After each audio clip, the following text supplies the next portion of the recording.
একটা মানুষ বিভিন্ন জ্বালা যন্ত্রণা তার হতাশার থেকে অনেক সময় সে আত্মহত্যার সিদ্ধান্ত।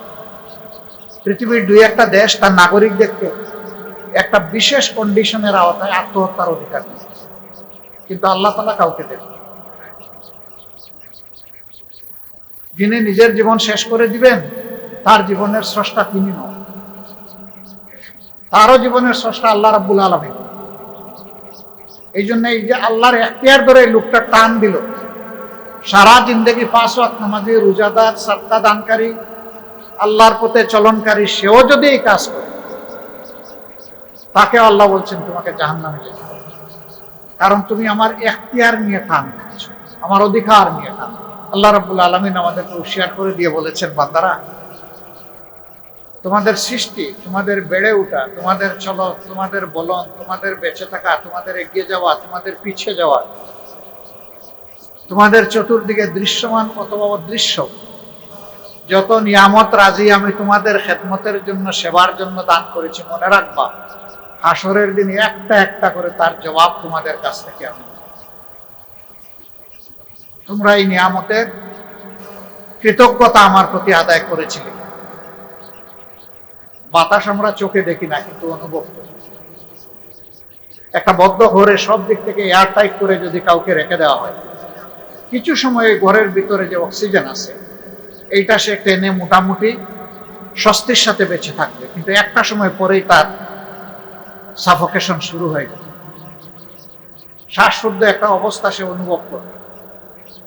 তখন সে একটা ছিদ্র হলেও ওইটা দিয়ে শ্বাস টেনে বাঁচার চেষ্টা করবে। কিন্তু আমরা যখন মুক্ত আকাশের নিচে থাকি, মুক্ত পরিবেশে থাকি, তখন আল্লাহর দেওয়া এই শ্বাসের, এই অক্সিজেনের, এই বাতাসের কোনো মূল্য মর্যাদা আমরা বুঝতে পারি। করোনা এসেছিল 19 সালে, এরপরে আবার এসেছে 21 সালে। 2 দফা গোটা বিশ্বকে চুবিয়েছে, আমাদেরকেও চুবিয়েছে।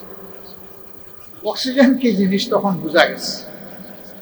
বহু হসপিটালে রোগীদের এত রাশ ছিল, ভিড় ছিল যে সেখানে ঠাই নাই অবস্থা। মানুষগুলো অসহায়, যাবে কোথায়? বলতে রাস্তায় হলে আমাকে একটা সিলিন্ডার সাথে যুক্ত করে দেন, আমি একটু শ্বাস নিই, একটু বাঁচার সুযোগ নিই। তখন বোঝা গেছে অক্সিজেন কি জিনিস।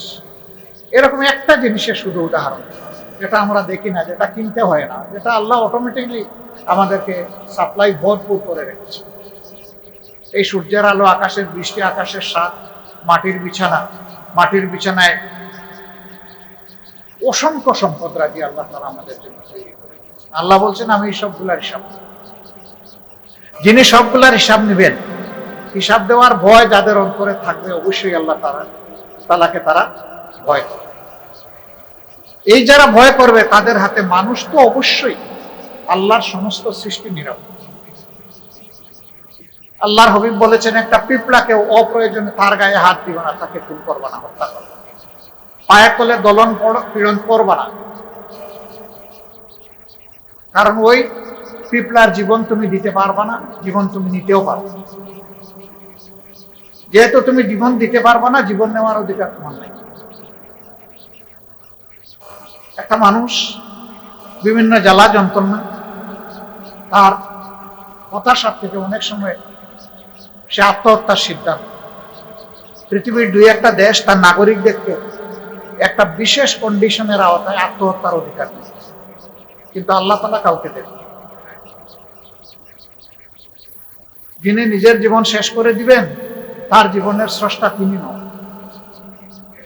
তারও জীবনের স্রষ্টা আল্লাহ রাব্বুল আলামিন।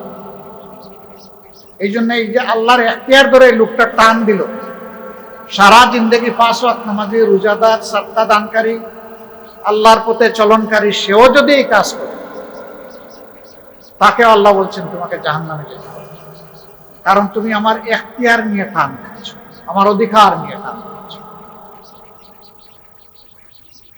সুতরাং মানুষ যখন চিন্তা করবে যে প্রত্যেকটি এখতিয়ার মূলত আল্লাহ তাআলার মুষ্টিবদ্ধ, ইন্নাহু আলা কুল্লি শাইইন কাদির, কুদরত, ক্ষমতা, এখতিয়ার সবকিছু একমাত্র আল্লাহ তাআলার মুষ্টিবদ্ধ।